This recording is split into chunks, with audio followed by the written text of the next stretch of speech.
Coach BK, how are you guys doing today? Today we're talking about some 5 steps on common sense backed by some science on how to drop 5 pounds, 10 pounds, quick, consistency, and it's just common sense stuff. This is the kind of things that you need to be doing before you go and try to do intermittent fasting or do this or that. This is the foundation of how the body works. And so whatever we're doing, we need to couple in these ideas with how to drop some weight. And with the idea that what we're actually talking about, dropping weight, being healthier, more hormonal balance, and stuff like that. We just don't want to starve ourselves to drop the weight. That's not what we're wanting to do. But we are wanting to be healthier and then continue becoming stronger, exercising more, becoming more physically fit. And these are the principles behind it. I'm going to be giving you a PDF that goes with this, very clear, and at the bottom of that PDF are some links for a lot more specific information about some of the topics that we're going to be talking about right now. Again, this is just the common sense things where you must start, regardless of whatever you're going to do next. Are you going to try intermittent fasting? Keto kind of doesn't fall along with this idea. Are you going to eat clean? Are you going to do vegetarian? Whatever it is. These are the concepts that go underneath any solid eating plan of how to be healthier, drop weight, be more physically fit, be stronger. So let's just get right into it. Number one, here we go. Number one is hydration. Hydration is stupid important. We talk a lot about drinking water, drinking water, drinking water. However, and I'll put a link down in here for this. This isn't actually on this PDF, but being low in your electrolytes is important. So hydration, the reason why I say hydration and not just drinking water, hydration means that you are adding in all the electrolytes that go with the water. So if you were dehydrated and you went to the hospital and you needed an IV, it wouldn't just be straight water. It would have sodium in it and it'd have some other things in it too. That's the thought that we need to be having when we are considering hydration. Am I getting enough water? So if you're drinking, say, the recommendation is at least half, if not 0.75 to 1 ounce of water per pound of body weight. So meaning if you were 150 pounds, you might be drinking 150 ounces of water at the top end, or maybe 75% of that. The idea behind hydration is that you are adding in sodium during your daily diet, so you're eating salted nuts, or you're adding in electrolytes during what you're drinking. So for me, solutions that I use, liquid IV is really good. It has a good amount of potassium and sodium in it, and I take magnesium every night. Those are some electrolytes. So the step one to dropping some weight and being healthier is, yes, hydration, but please understand it's water coupled with electrolytes. So however you manage that, you're doing liquid IV, you're using base salts during the day, you're adding in noon into your water. A lot of the times we drink a whole bunch of water and we don't feel that great, or we retain the water because you don't have enough electrolytes to do the things with it that you need to be doing. Interesting topic. Not a lot of this is being said yet, but you can start to see things coming around, more education. Precision Hydration is talking about it. Glucose Energy is talking about it. Liquid IV is talking about it. Noon. A lot of people are starting to talk about proper hydration, water and electrolytes. Step number 2 for dropping some weight. Again, just foundation things. These are the things that you need to be doing regardless of how you actually decide to, if you pick up a program. You got to drop the fake food and the sugary food. So we can think about fake food as pollution. Your body responds to components in fake food, coloring, as toxins, as in pollution, and that causes inflammation. It causes the body to do things that it doesn't need to be doing and is counterproductive for being healthier and dropping weight. The bigger idea that we need to be doing when we say number 2, cut the fake food and sugary foods, is we need to change our focus into crowding in nutrient dense foods. Donuts are not nutrient dense. There is no nutritional value in a donut. There's no nutritional value in a donut.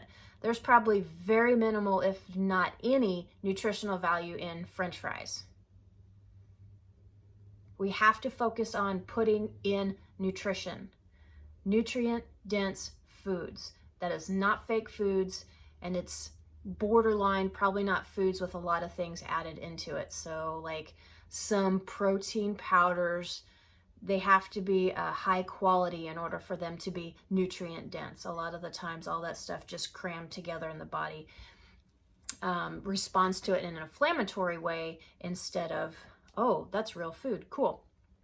If we focus on nutrient dense foods, inflammation is lowered, sugar causes inflammation, and sugar causes you to be fat, okay? Just straight up, we know this. Cut the sugar, the fake food. Focus on nutrient dense. And when you're getting in nutrient dense foods, you're gonna be eating less because your body's like, hey, I got what I need, boom. So what does this mean? We'll talk about breakfast on number 5, but so like 2 different breakfasts, a shift in thinking, for example, a cereal out of a cereal box compared to if you have a bowl and you put in a handful of almonds, a little bit of oatmeal, and some blueberries. You've flipped the carb protein fat ratio completely, and that bowl has so much more nutrition in it, so much components that your body needs, that is just so much better for you, and the calories might be completely the same. Okay, so we need to flip on what we're doing. More real nutrient dense foods. You will eat less, be less hungry because your body's actually getting more of what it needs. Cereal doesn't give you a whole lot of anything, for real. Nutrient dense wise, if something can sit on a shelf for years, it's probably not all that nutrient dense. Okay, number 3. Number 3 is lower your amount of carbs going in. So we are seriously carb heavy in our Western diet. And when we say lower your carb intake to about 30%, this is nowhere even close to remotely being called low carb. 30% carb is normal carb. If you zoom out and look at just the mass onslaught of carbs that we put in front of ourselves on the daily, okay? 30% carbs is not low, it's normal. As a bonus step, tracking your food with MyFitnessPal or lose it for maybe a week will show you that you're just normal day-to-day, how you roll with life is so carb heavy, and that it takes some skill and awareness to flip that. The example for breakfast is an exact example of that. So if you eat a bowl of cereal with some milk, milk is minimal protein content, high in pollution, okay? And you're not a cow. You weren't completely designed to drink cow milk. So the cereal is completely high carb. Maybe you shopped and got one that's high in protein, okay? The bowl of cereal with almonds and a little bit of oatmeal and a little bit of blueberries, the carb content is completely flipped. So if you put the handful of almonds in first, a little bit of oatmeal and a little bit of blueberry, the carb content is flipped and it's actually back to where you need it to be, okay? So lowering your carb content is a skill. It requires selection. So we go back to nutrient dense foods. You pick darker foods, foods you have to chew, starchier foods, sweet potatoes, broccoli, carrots, lower on the grains, lower on the fruit, if any fruit at all. Lower fruit will really help you to get control of this carb thing and drop some weight. And if when you lower your carb intake and you're increasing protein and fat, your body is going to learn how to burn more fat for fuel. You're going to lose weight better over time. The other reason why you want lower carb intake in the interest of losing the 5 pounds fairly quickly is that when you're eating carbs, your body has to utilize 4 molecules of water for each carb. So you lose a lot of water weight when you lower your carbs. You gain water weight when the carbs go back up. So my recommendation is try to stick to somewhere between 20 and 30% carbs all the time. This means you have to be selective. This means you have to shop better. This means that you don't spend your carb allotment on donuts or other nutrient devoid foods. Number 4 is increase your protein. There's a link that you need to go to, and we need to understand that protein is not meant for energy and fuel. It is meant to build your body. So protein is critical for proper body function. You generally get fuel energy from carbs and from fat. Protein in the middle, you build enzymes, you build hormones, you build your hair, your bone, your body, tissue, all from protein. The protein has to go up. That is not saying eating animal, it's saying eat protein. Protein is everywhere. Be mindful of it. That's why we encourage use Lose It or MyFitnessPal. Get a real accurate picture on what you're doing on the daily, how you roll through life, work on your breakfast to increase your protein. Eggs, nuts, avocados, beans. There's a lot of ways to get protein in without just gnawing on meat all the time. But protein is critical for being healthy, period. That's just how the body is designed. The links provided in the PDF, go look at them. This is where we're really getting things wrong, is we are getting stuck in the meat, no meat. Protein, you have to have protein. Start with 100 grams. Probably 90% of the population is not getting adequate amount of protein, and that's why our hormones are off, and that's why we have infertility and just a whole slew of insulin issues and metabolic issues. We're not getting enough protein in. Okay. And in the morning, one of the biggest ways to help with balancing hormones, feeling better, is to flip your breakfast and have high protein and lower the carbs a little bit. Okay. So when we're talking about protein, we want clean, we want non-processed, closer to the sun. If you're eating animal, get grass-fed, clean, red meat, beef, or clean meat, clean chickens, not hormone pumped through, etc., etc. Start with 0.8 times your weight in pounds to start off with.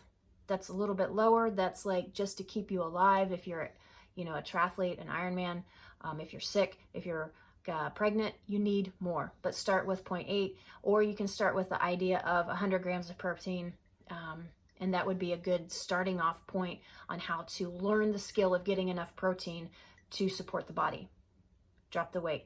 You support the body the way it's designed, and it will drop the weight. Water, it needs water. It needs not fake food. It needs nutrient-dense stuff. Lower the carbs, increase the protein, fat. Okay. Number 5, last thing. Breakfast. Breakfast is key.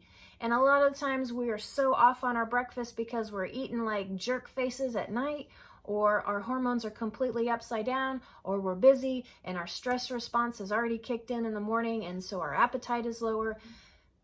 working on a really good breakfast that's higher in protein and fat and lower in carbs is a wonderful habit to do, and it's a great starting off point regardless of how you're eating. If you're doing intermittent fasting, include breakfast and stop eating earlier, which is how the body is designed anyway. You're supposed to be moving into resting and digesting and cleaning at night, not eating all of your calories, okay?